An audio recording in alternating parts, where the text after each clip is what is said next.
Okay. Konnichiwa. Konnichiwa. That was a very interesting song to play for our intro song. It was actually a very long intro song. quite a long introduction after being away for like almost a week. It feels a lot longer actually. It feels a lot longer. Oh my god, I can't even speak today. Actually, you can tell Kebrasca is not fully back. Konnichiwa. In the land of the living. Where did we go? We went to Japan. Japan. We actually spent the last week over in Tokyo with a whole bunch of our friends and also celebrating Amber's 69th birthday. Oh, yeah, I look good for 69. She actually does. She looks I really do. good. I know. You're a lucky guy, I'm a little mate. bit jealous because I'm 74. So. We look good for our age. We do. We look good. Yeah. We look good. We were there for my birthday and Danny's birthday, and Danny is actually 50, but he looks like he's 25. Yeah, he's got the Asian gene, which like has blessed him with youthful looks for pretty much the rest of his life. I don't think he's ever going to need any help in that department because he looks amazing. He's the oldest and so one. do you. Oh, thank you. You're older than me, mate. Oh, thanks. Yeah. Well, that's a compliment coming straight back to me, isn't it? Lovely. Anyway, welcome to Creative Talk. We're back from Japan. Amber and I have just arrived back. Well, actually, we arrived back the other night. Days ago. But if you can see the screen, you see us. That is us in Shibuya, where we were go-karting around Japan. The road. On these amazing go-karts, which they take you around the streets of Shibuya, through Tokyo, all the way around. You go past the crossing. We went past a couple times. Yeah, Shibuya Scramble Crossing, which is that very famous crossing in Shibuya, which is very, very busy. We got to drive on it. The Fast and Furious one, where the cars go around the corner. Yeah, it's been on a few movies. It's been on a few. It's pretty popular. There is about 20 trillion people. We didn't run anyone over. No, we didn't. But everyone has their cameras. As they're walking, all you see is people holding their cameras up, walking across. Actually, it was a funny ride that we did, because we actually we got kind of cut off from the other group. As you can see, there's like 6 other people behind us and a guide. There were also 2 other people in front of us with another guide. And halfway through the ride, we got cut off by a couple of cars. By the ambulance. Oh, yes, there was an ambulance that came. Yeah, and then it we should have stopped, but we went through the lights when the ambulance came along because the others went ahead. It screwed up our whole and then our tour. Group broke off. Literally, we broke in half, and then we couldn't find the leader who was taking us around on tour, and we were literally driving ourselves for like a good 15, 20 minutes, just like, I don't know where we're going, but we just... around Tokyo until that lady at the end there, she caught up with us because the group was following us. We didn't know where we were going, and then this girl had to come all the way to the front to try and tell us which way to go. Luckily, because we were going to turn. It was a pretty cool tour. It was good taking ourselves on our own tour around Tokyo. Me and you went rogue, and then you were going to turn. I'd never been there before. You'd been there before, right? You'd lived there. I did, but I don't remember any of that. I didn't drive, obviously. You didn't wear a minion suit and go around in a go-kart. It was pretty cool, though. It was pretty cool. I loved it. I actually loved the entire trip. It was probably one of the best trips that you and I have had. Yeah, and it was also really cool because our friends were there. Yeah, that's what really made it. Thank you so much to Marissa, Clinton, Manaia, and also Danny for joining us on this amazing trip. And thank you to Marissa's mum. It was absolutely amazing. Got murdered. Thank you so much for the follow and the like, my friend. Great to have you here. Thanks for tuning in on Kick. Thank you to Marissa's mum for babysitting Manaia so that we could keep Marissa and Clinton out for a very fun night on my actual birthday night where we sang at karaoke and drank lots of beer and sake and... let's just say... I've got video proof of it all, and it's coming out on TikTok and Instagram later on. And you can actually see it yourself. It was amazing. It was the best trip. What was your 3 highlights? My 3 highlights. Japan trip this time around. Oh, man. So many. Probably having my birthday there with everyone or some of our best mates. Yeah, that's definitely number one. That was number one. And the birthday, the whole day was amazing because we met up with Danny, whose birthday it was 2 days after mine. And we went to Team Labs, which was a really cool interactive kind of museum. What do you call that? It's like a museum, and it's all interactive, and it's like you walk through water, and then they have a really cool light, light show. Every single room was like a sensory overload. Yeah. We did that first, and then we had a really delicious lunch at the fish markets, and we had a lot of sake and beer, and then we stopped Danny from getting deported, and that was fun. And then we caught the train, and then we got station, and then we didn't know where we were going, and that was fun because we were lost in the train station. And then we met up and went to a secret bar, and that was cool. Thank you for organising that. You're welcome. And then our other friends came along to that. We did a lot in that day. That day of your birthday was pretty jam-packed from the time we woke up all the way through to the time I put you in a taxi and took everyone home. Yes, you were individually. Good. Like yeah. Everyone was such a good night. Everyone was toast.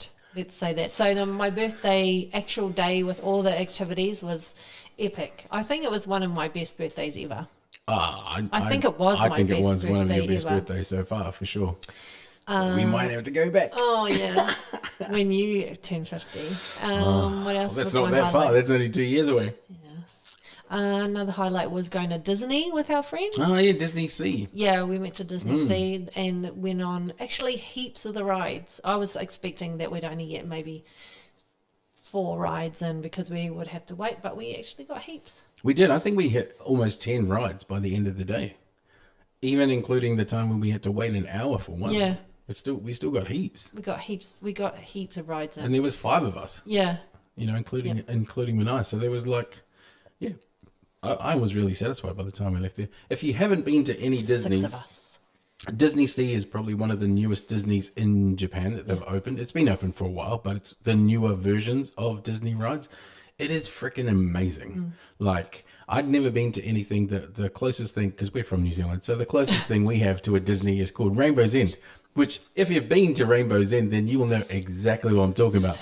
It's crap. Rainbow kind of I mean, it's not crap. It's just, rainbow, you know, rainbow's end. we don't have a lot of money in New Zealand, so like half of the stuff doesn't even work, or if it does work, it's like it lasts maybe 1 or 2 seconds, and then that's your ride. Well, look, that's your ride, you know, right? At Rainbow's End, my favourite ride is the log flume, and it's like full of really old stuff. Oh, that's the water ride, and things are broken, right? So they go like this. And you're like, wow, and then it has music, and it smells really old and musty in there. It smells like an old closet. But then, like, DisneySEA is just like next level amazing. Next level, and we went on so many different rides. The first ride we went on was probably the thing that we shouldn't have gone on as our first ride. It was called the House of Terror, or the Tower of Terror. The Tower of Terror, which is a mixture of 3D graphics they look like. What do they look like? Like, what was that little tiki thing? Oh, it was like a ghost. It was like a hologram. It was like ghost. a holographic tour, like a ghost house tour. That is then, and I'm just going to spoil it for everyone. If you haven't been, it's amazing, but it also makes you, want to get sick. So you go into this tower. This tower is like how tall? Like 15 stories, at least. Oh, I don't know. It's massive. It's really tall. Anyway, you go into this thing, and this thing is like an elevator shaft that you sit in, and you sit in with like 12 other people. And we were sitting in there, and I just thought it was one of those rides. Sure, it's a tower drop thing, right? I knew that before going in. And Amber knows I hate tower drops. I hate them. Like, if it's one ride that I cannot stomach to do, it's a tower drop ride. I don't do them here in Australia. I usually don't do them because they terrify the hell out of me. Anyway, we went on this one. So that was our very first ride. Our first ride. So we went on there, and then this thing literally takes you up, and then it drops you, and then it takes you up again, and then it drops you, and then it takes you up again, and drops, and it does it really, really fast. So you are literally out of your seat for most of that ride. Yeah. And you know what's really interesting about Japanese people going to these rides, and I love the culture and the people.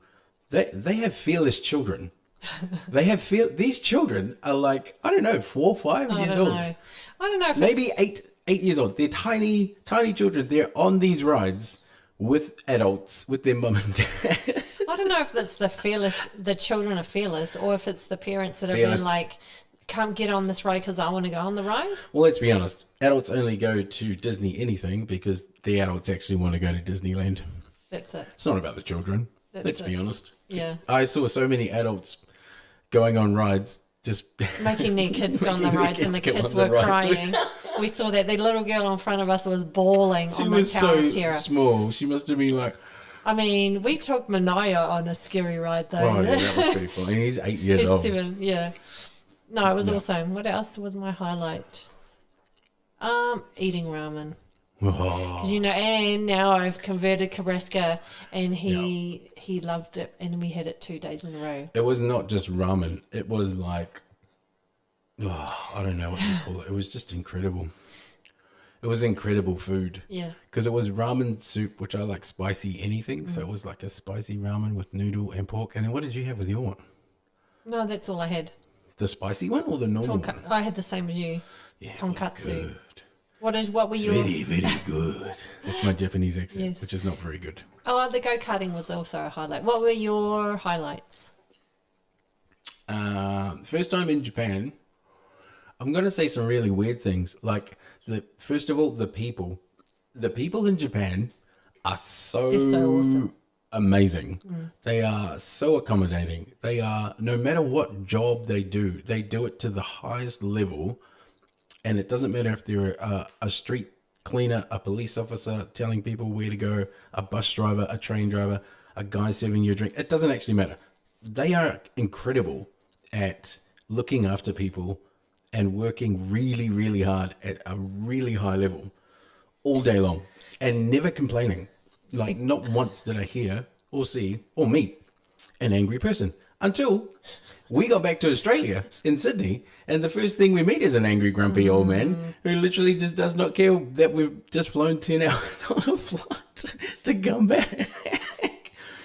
So the people, for me, is the highlight. Yeah. They are amazing. Awesome. And the culture there is just super, super accommodating.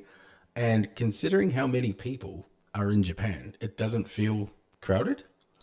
It doesn't feel crowded. And it's true. The streets are literally cleaner than my bathroom here. I mean, that's not hard. Well, I'm just saying, it's cleaner. Oh, it's not. I don't share this bathroom with him, by the way. Just get that clear. It's his bathroom. It's pretty damn phenomenal. And I was quite impressed by the cleanliness of the entire city as we were walking around, going through places, and just the people themselves. And then the other one for me is obviously the food. Now, I went over there with the 7-Eleven agenda. Yeah. If you've watched anything on TikTok to do with Japan and Tokyo, you will see that 7-Eleven stands out as like a touristy place to go to eat food. I probably went there like every single day. Yeah, but you got sick of that food though. 7-Eleven, Lawson's, and Family Mart. I went there all the time. But then we also went to restaurants, we went to bars, we went to other places outside of those. But man, the food over there is just next level. It's very affordable. It's cheap, it's so actually. Cheap. You can buy things. Cheap. We got all you can eat and all you can drink for what, $30 Australian. Yeah. And it was like for 2 hours you could eat and drink as much as you wanted. Yeah. Needless to say, it was great. It was pretty good. It was pretty awesome. And you know, just like you're saying, being there with our friends, which is the first time we've had a trip like that, celebrating your birthday, and it just all went way better than what we had ever thought it would be. It was just an awesome trip. It was cool. Happy birthday, my darling. Thank you. Yeah, it was pretty cool. Japan, that is where we've been. If you've been wondering where we've been, that's where we've been. That's where we've been. And we just came back, so like, it's been a trip. It has been a trip. That's why we were playing Mika Matsubara for our intro song. Matsubara for the 80s Japanese, which is pretty city pop. It's pretty damn city pop.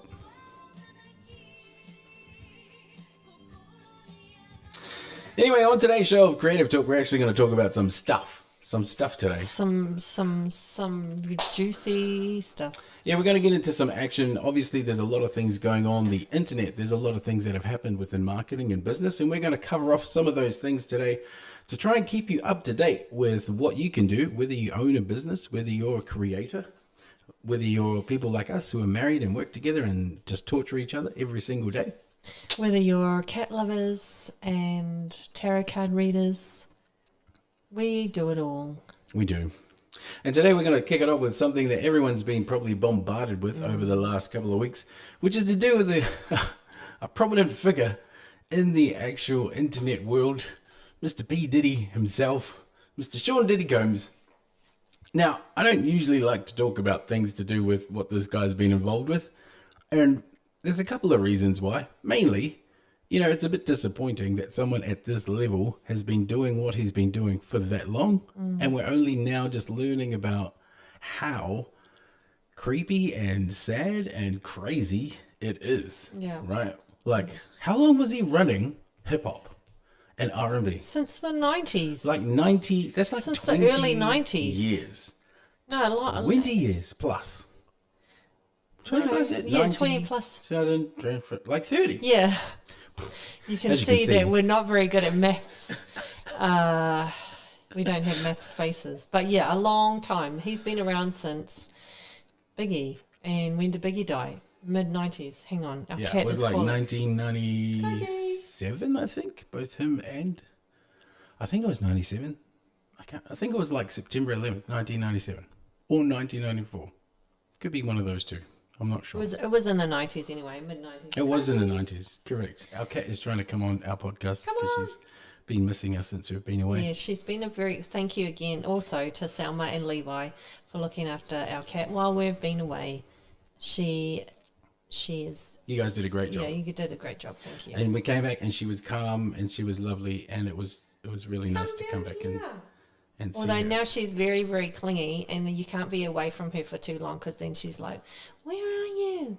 Don't leave me. But anyway, getting back to P. Diddy. So yes, he's been running those freak offs, as you call them, for a long time, and with hundreds, probably thousands of people, stars, artists, actors, celebrities, sports celebrities, probably some politicians. A lot of things, right, would have happened at these freak-offs. And just one of his houses had over 1,000 bottles of baby oil. Yeah. And I just, there's a whole bunch of stuff. But now we're in the actual court side of things with regards to his trial. And people are coming to talk about... Yeah. Cassie's been on the stand. Yeah, she's been on there for like 2 days now. His ex-girlfriend. And drilling him with like video proof, photographic evidence, and also her testimony on just how violently she was abused for pretty much her whole career. Yeah, there's some really gross stuff coming out about it. It is. It's pretty crazy, but like we didn't really want to just focus on Sean Diddy because we think there's a bigger component to the story which isn't really being told, because when things like this happen, the mainstream media jumps on the guy, the bad guy, like the Joker or the criminal, the guy who is the fall guy, deemed as the one who's causing all the problems. Yeah. Whereas we like to focus on the bigger picture of things, right? Like Diddy represents obviously the guy who's doing all this terrible stuff within the R&B and music industry. But let's not forget, there's been other people that have also been found out and come to the scene and also convicted because all this stuff is coming out. Like in the political world, it was Jeffrey Epstein and Ghislaine Maxwell. Yeah. Who were representing that whole upper echelon of politicians and really super wealthy people in multiple countries around the world doing crazy, crazy stuff within this realm of Diddy world, if that's what you want to call it, right? So then you've got Diddy in the music industry, you've got Jeffrey Epstein, then you've got Weinstein, who also got convicted, and this is probably going to shock quite a few of you, but if you haven't looked into his case, it looks like he was actually like set up. And he was kind of innocent, which is kind of weird. Yeah, well, I watched this thing on Candace Owens. Oh. And if you haven't seen it, you should watch it. You should definitely go and watch it. Because look, I was like, and so was she. She was like, he's guilty. And then she looked into his case, all of the evidence, and all of the women that came up and gave testimony as to him sexually abusing and raping them, right? Or sexually abusing them. Can't say that on air. Anyway, we did. Who cares? Doing essays. Yeah, anyway, Amber, thanks. So anyway, they came forward and it turns out that he has he had gangrene in his testicles. So he has one of them. But the girls couldn't say whether he had them or not. But you would know, right? If you'd been with someone you would know. I mean, you would know. Although you don't really want to look down there because, you know, it's not that attractive. So, especially that dude, because he's got a big puku stomach that probably hangs over. So they're probably just close their eyes, get it done and go. But yes. But that's a lot of women. It was like 30 women. Not one of them could describe any of it. And there was a lot of other things that came to light. That Candace actually, because she was a believer too. She thought he was guilty and I thought he was guilty along with a lot of other people because the evidence was stacked up against him. And he was kind of like put into this place, which is very interesting. So go look at that content. But then we have him, right? He represented the movie side. Then we have Epstein. Then we have Diddy. And what that really shows me is there is an upper level within the genres of fashion, music, politics, probably sports, politicians, etc., business owners, which is operating within this freaky world. Yeah. And I don't even know what we do about that. Like, how do you bring, because the reason why Diddy, Epstein, Weinstein, all these people were so hard and difficult to bring out into the public eye is because of how much power and control they have. Yeah, and obviously somebody's keeping it quiet. There are more people at play. So what is actually happening in the trial so far is that what's coming out is that heaps of people, heaps of his staff, Diddy staff knew and actually provided the things that were used in the freak-off. So like they would provide the drugs, the baby oil, all of the things that were used.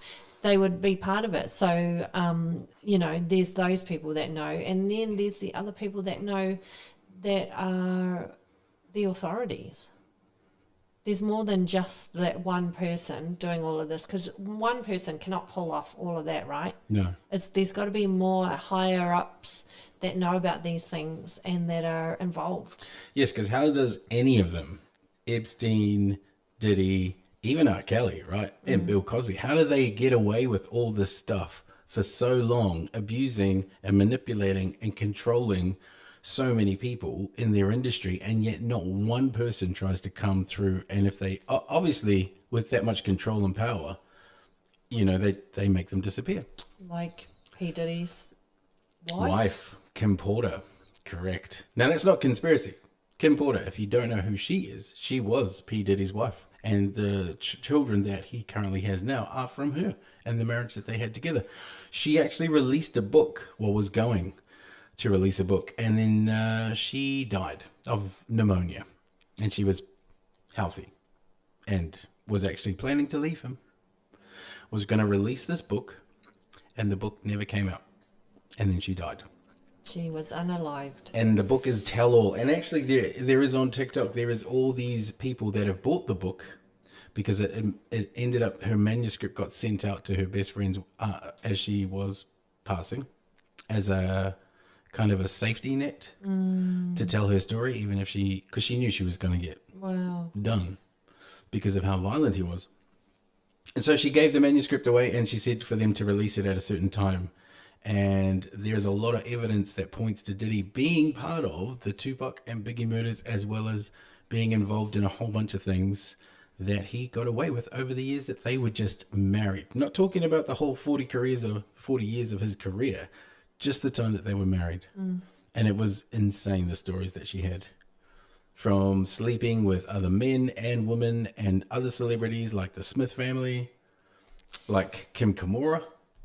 And what's his name? Who did Run DMC? The guy, Russell Simmons. That's the brother. Like there was so much stuff that was happening just within the music world. I have no doubt that it's also happening within the sporting world, within the fashion world, within the movie world. It's happening everywhere. I don't have an answer as to what we do about that. But I know it's not okay. And we need to bring some light on these crazy mofos so that we can end this crap. Because it's too much, man. Yeah.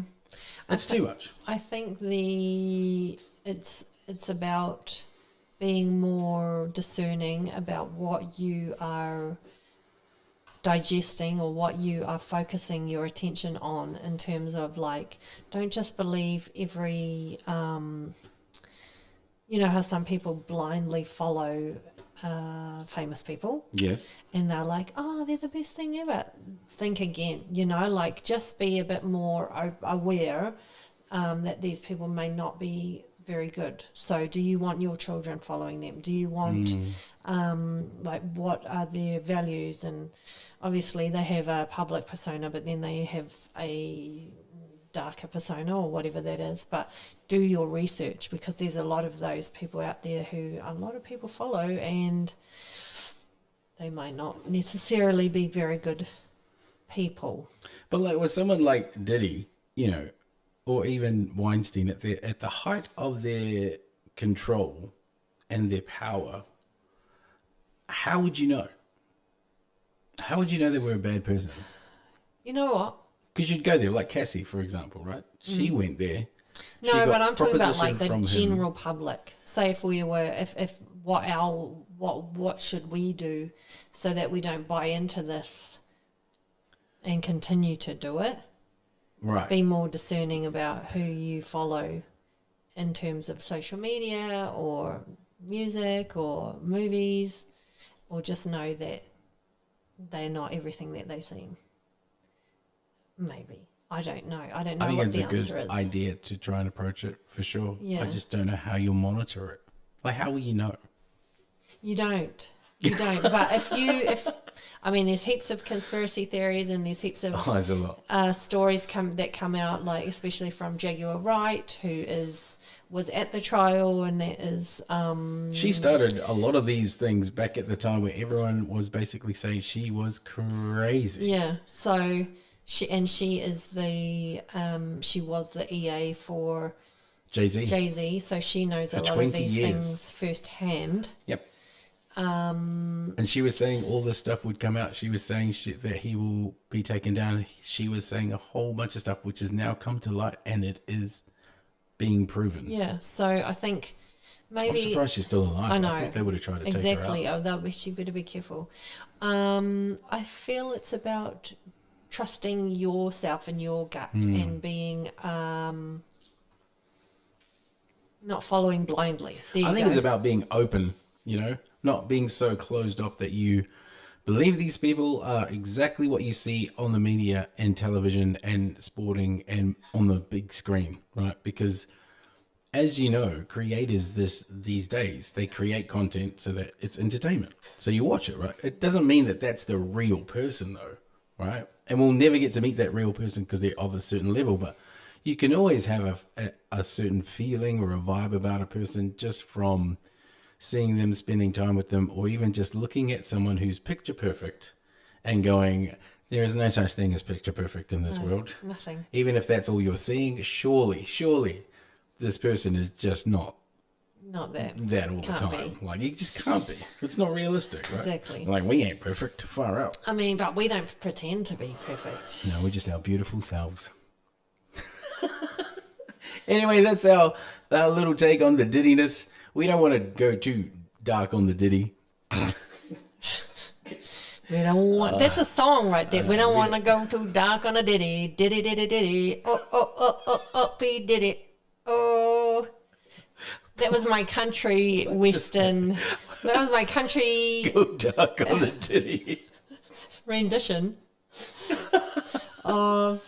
Yes. That's Amber's new hit song coming out on TikTok called Dark in the Diddy. Oh, I don't want to go there. There's some dark and nasty stuff. I've been watching the videos today doing my research, and there's some really gross things being said in court. So it's pretty disgusting. It's pretty dark. But that's, I would just say, like, be open. Have a look at all the kind of people who are trying to stand up for being true and honest. Like Jaguar Wright has been an advocate to push real stories around Hollywood and what they really get up to. You know, don't watch the Kardashians. Don't watch any of the other celebrities who are just too fake to be true. And there is a lot that's out there at the moment. Do your own research. Yeah. Find the real story yourself. Yeah. And, yeah. And then if you still like them after that, then that's fine. That's your choice. That's your choice. But, yeah.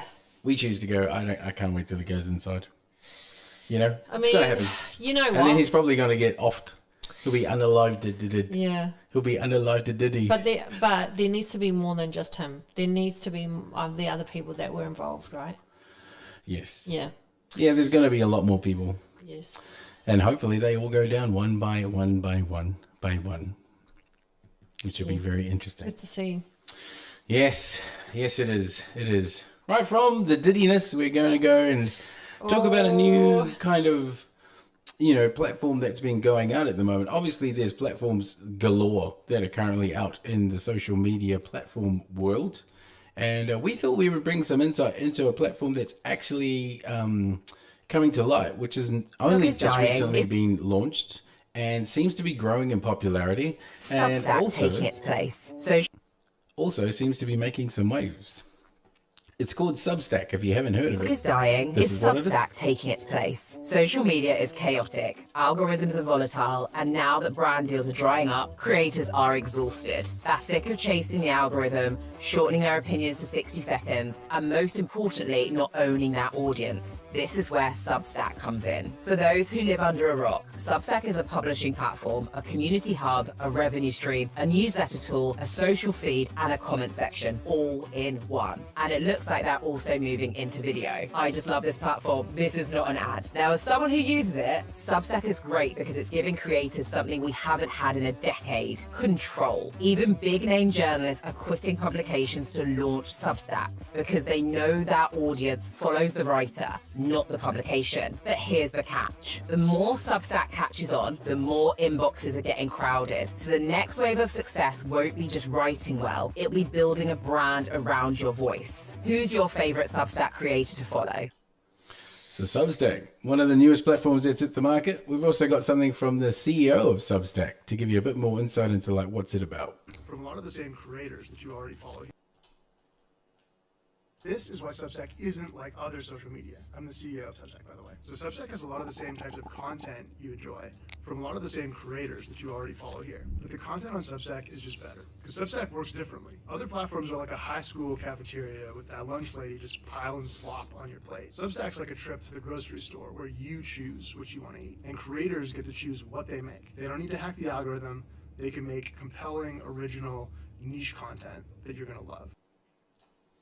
I think it's a powerful tool if you're wanting to get into a platform where you kind of don't have to adhere to all the other kind of laws of other platforms and create and use whatever you want it to do. You know what I mean? Yes, but I feel it's very niche because at the moment it's only for people that write. Like it's only articles. No, it's got video. No, she said they're getting into video, but they haven't currently gotten into video. So it's a blogging website essentially. It's a blogging platform, and as we know, this is not for Gen Zs because they don't want to read anything. They just want video. So it's going to be the older crowd, which is cool because they haven't fully integrated video yet. You mean as in creating video on there? The content on Substack is largely written material, is largely blog posts and articles, and you integrate your email list into that, and then you send out your articles to that email list. That's why she was saying that inboxes are going to be getting taken up as more people get on board with this. So it's going to be going out to people who... your subscribers or whatever, your people who follow you as an email, and like how many EDMs actually get opened? Very small amount now.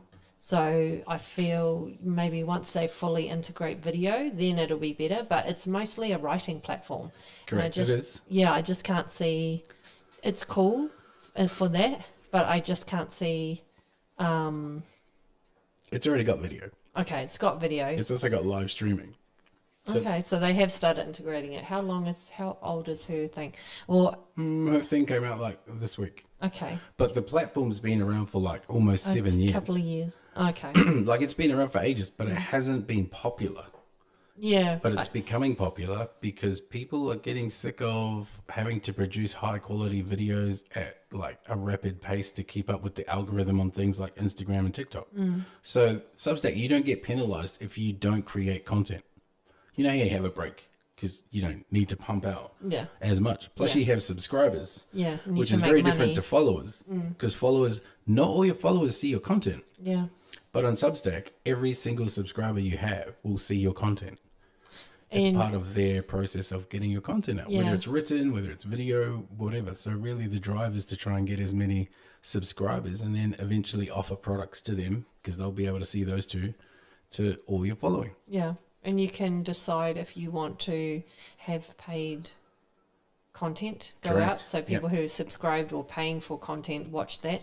And then there's free content that you put out as well. Like Amber's right. It started as a blogging platform. It was very much heavily written, and a lot of journalists decided to build their own brands on Substack as the writing tool. And they've only just recently released the options for going live and also video, which is why I wanted to talk about it as an alternative to going live on Instagram or going live and streaming on Twitch or Kick or TikTok. Even on TikTok. You can add this platform as another platform for your business to grow and manage. And the good thing about Substack is it's not limiting your reach. You literally have the reach of your audience from the day you start to the day you end. I think the key here is to have a big audience when you start, to have a big list. That would make it faster. Yeah, because I don't know how you... I haven't gone onto it, but I've done research and I don't know how you build your audience. I just posted one video yesterday of our podcast, and I made a very basic page. We got one follower from one video. Oh, that's pretty good. And I didn't do anything. I just posted the video, and it was our Sesame Street content video. I mean, that one's a good one. And I got one subscriber. So like, I think it's the content that matters. Yeah.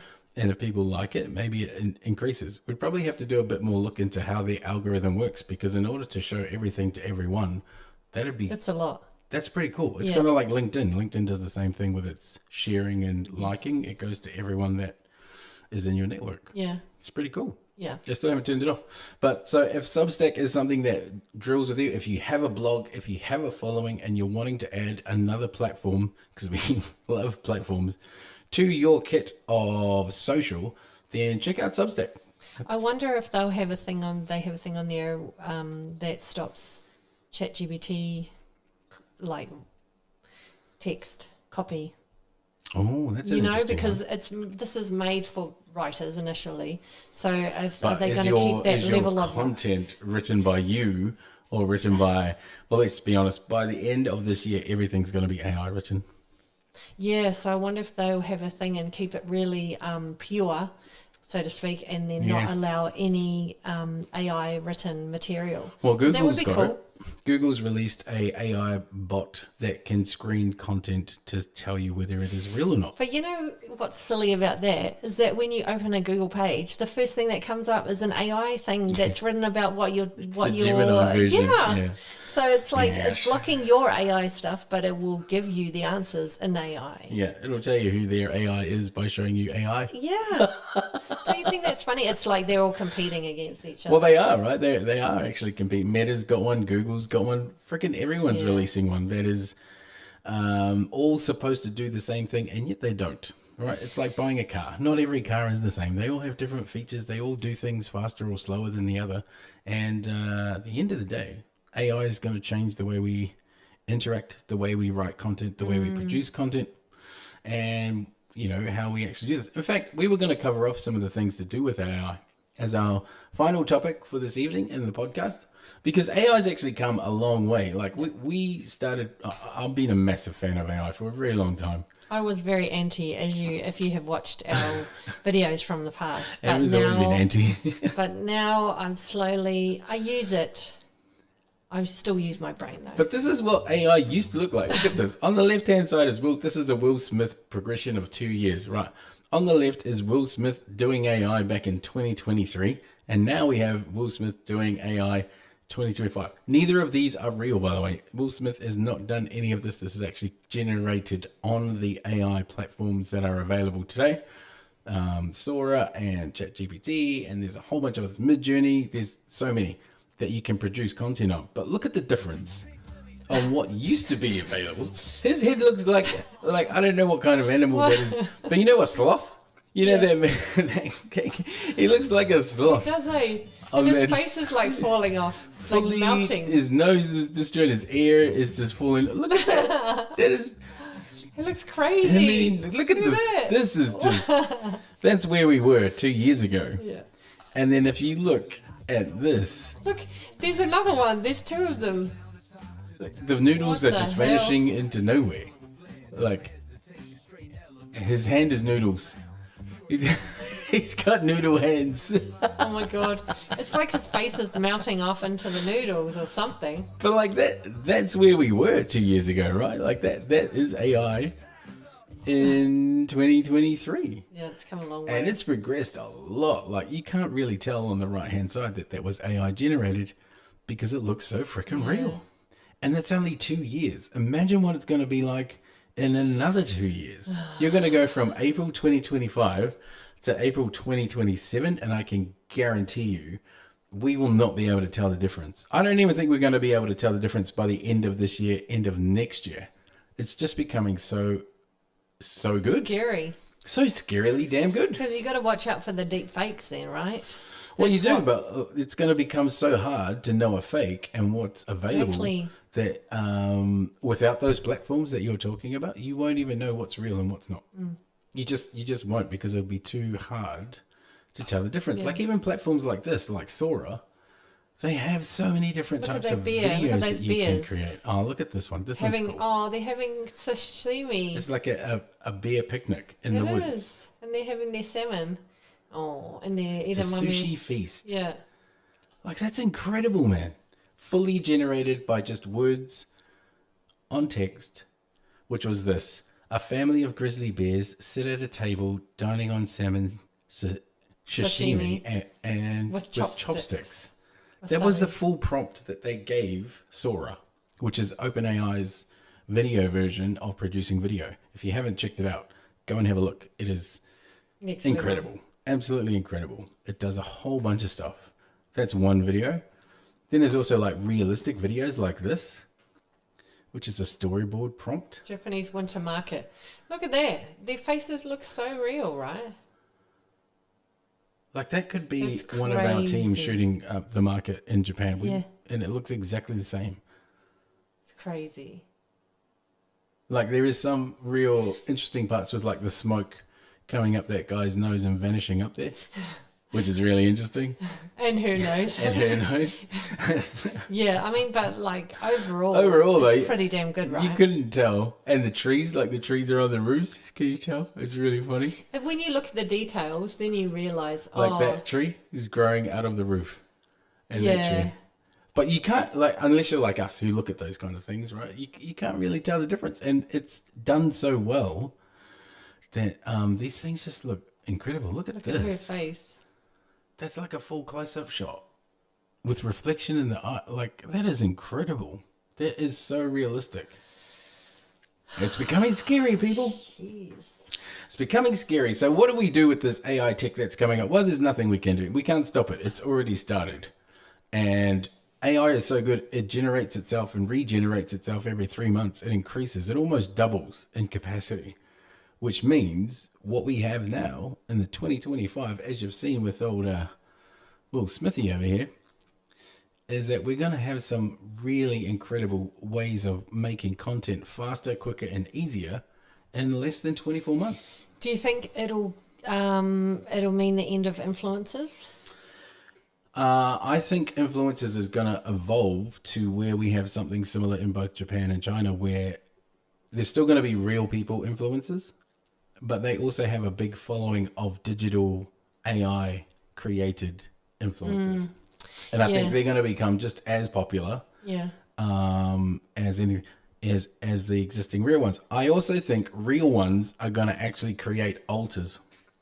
Oh, yeah, like some are already... Just say they don't want to show up to an event, right? Yeah. They'll just create the cartoon animated AI alter of themselves, which is probably like the evil version of them, or an alien version of them, or a female version. You could do whatever you wanted, right? Like, you could, your avatar. You could be whatever. It could be your real avatar. Like that guy might be like an actual businessman. Oh no! Like, it could be anyone, right? Like, I think the future of creators isn't going to be limited by just humans anymore. I think you're going to have all different types of renditions of creators that has never been seen before, ever, because of the people are going to get bored at looking at humans. I think we are. I think we're getting to a stage where some of the content that people are interested in has got nothing to do with human stories, Well, look, which is pretty sad. I mean, Like, sometimes they're pretty cool. If we could make influencers for campaigns that are AI generated, I would, because sometimes the influencers you work with, you know, they charge a lot. They've got to eat. They've got to sleep. They get sick. Some of them get sick and they also have to can't do travel. their things like, you know, they're supposed to. If these guys are just computers, systems, AI, then they'll never need to go to sleep. They never get tired. So, But I think it's gonna, when the technology gets so good that we can't tell the difference, which, let's be honest, we're about 24 months away from that, then brands will no longer need to work with creators. They will just create creators. yeah. They will no Like- longer need to work with big agencies Yeah. like ours Like and, that. and other companies around the world, because you can do a lot of the marketing side of things using AI. Yeah. It's like that girl, Michaela, right? She was an ambassador for Samsung. Yeah. She's got how many millions She's also of released followers? music on Spotify and is And going she's on got a a tour. boyfriend. And she's had boyfriends and relationships, and she's featured at Coachella. And she goes to events. She's a real life AI that has gone from being nothing more than an image created, fabricated, into a real human. I can't get my head around. Like, why That's would where you it's going. follow that? I have no idea, but she's huge, massive in Brazil. Yeah, Huge, and massive Asia. following. And she can. The beauty of AI influencers is they can speak any language. Yeah. They're awake 24/7. AI can now write and produce their content for them. They'll which- always be perfect which means looking. they can do and look and wear and go anywhere at any time with no cost. Like, you Yeah. don't have to fly them anywhere. No. Right? Yeah. You don't have to. You don't don't have have to to put pay them up for in a anything. hotel or like Yeah. pay for their food or give them No. per diems or even give them product. You don't have to do that. Yeah. You can AI the whole lot. So the future of AI and creators is going to shift. And as fast as the technology shifts, I don't think creators are ready to lose the revenue that they're going to lose, because they're going to lose it. Yeah. It's just going to happen. Even our business is going to lose revenue. Like, let's be honest, if we don't keep up with what's happening in the future, we will lose revenue at the same time. So even we have to progress into AI to look at how we can help our clients use and understand AI for their business going forward. A lot of our clients are actually creating their own AIs They are. for a lot of the products that they sell, because everyone knows that's the way we're going. But nobody knows what it's going to replace. And I personally think it's going to Everyone. it's going to replace a lot of human Yeah. jobs. I think if you're sitting at a desk, no matter what your job is, if you're a teacher, a lawyer, a real estate agent, marketer, social media, content creator, photographer, if you sit at a desk and you're on a computer, your job is gone. Do you think it'll replace lawyers? Yeah. How though? Like, if you're in court, The same is way a we- robot going to be giving, like, say the Diddy thing, right? Yeah. And then he's in court, Yeah. and then the lawyers are defending him. You can do a diagnosis of yourself right now. If you take a photo I know that. No, of but your what am eye, Yeah, but I'm talking about lawyers, not doctors. okay, well, So, like, to me they're the same thing. If you give ChatGPT the details of your case, whatever your case is about, your case of going through divorce, right? It will give you the things that you should do in order to get the most. so out of you're your- meaning for people to defend themselves in court as opposed to a robot going in there and standing there I'm in talking your about- defense. I'm more talking about if before you go to a lawyer, you first of all want to know which type of lawyer will help you. Yeah. You second of all want to know what are the things that I need to talk to this lawyer about. Oh, yeah. It's, And then also, what are the things that I want to get out of this settlement if it's a divorce, for example? Yeah. What do I want to get out of that? It can Yeah. answer all those questions. yeah, so it Whereas makes the before- process easier, right? Yeah, but Yeah. you couldn't get those answers before. Yeah, it would have Unless to go you knew to a lawyer. Yeah, right? yeah. Same with a doctor. You can't get a diagnosis from a doctor, but because of AI, and I did this yesterday, which is really bizarre. I took a photo of my eye. I put it into ChatGPT with a prompt that gave me a full reading of my health from scanning my iris, Oh, yeah, that's what naturopaths do. which is crazy. And then what did it tell you? Did it say, Kebrasca, you eat too many? Chocolates. Yeah, we kind of know that one already, don't we? Well, yes and yes. Kebrasca, you need to work out with Robin. See, it already, like, it knows your trainer's name. What do you mean? No, I'm just joking. What did it say? I I can't find it. Where did I put it? Speaking of Robin and our trainer, while he's looking for that, I just want to go on a tangent. Okay, so why have I been signed up to the 6-week challenge when I'm not paying for it? Like, I think I should just sit it out because it's not fair to everyone that paid. So I should just be a spectator on the sideline and a supporter. I can't find it, but I did it. I don't know where it is. Don't you think? My answer is no, you're doing it tomorrow. We're doing a test tomorrow for our 6-week challenge. Amber is very excited, as you can tell, about doing it. She's going first, by the way, and I'm going second. And Robin, our trainer, is, going to smash us. No, but see, here's the key. Do the first test, the fitness test, real shit, because then you will definitely improve by the second one. Like, don't go hard out. Just be like, oh, nah. Just pretend like you're doing your best. Is that right? Yeah. So you've already hacked a 6-week. I asked ChatGPT and it said do See, this. there you go. Nah, this is my head. No, this is what I've come up with in my brain. Don't do the test, the fitness test, at your best the first time, because then if you set it too high, you have to beat it next time, right? I don't know. Do we have to do the test more than once? Yeah, of course you got to do it at the end to see how well you did, like how much you improved for the 6 weeks. So what I'm saying is, be useless on the first one, and then on the second one, then go hard out on the second one. Don't you think? And then you'd be like, yes, I beat my useless self. And then our trainer will be like, why are you being so useless? Hurry up. And then he'll know, because he knows our fitness level, so he can't get away. He knows a lot about our fitness. And he's been looking after both of us for a long time, Robin. Yeah. And he's bloody good at his job. He's an amazing trainer. We're very grateful to have him. But I'm not grateful to be doing the test tomorrow. It's going to be one of those really difficult ones. And that brings us to the end of another episode of Creative Talk. We hope you enjoyed this episode of AI, Substack, and some Dark and Diddy. Dark and Diddy. And Amber's singing. We will see you guys next week, next Thursday, same time, multiple channels. Until then, sayonara. Sayonara.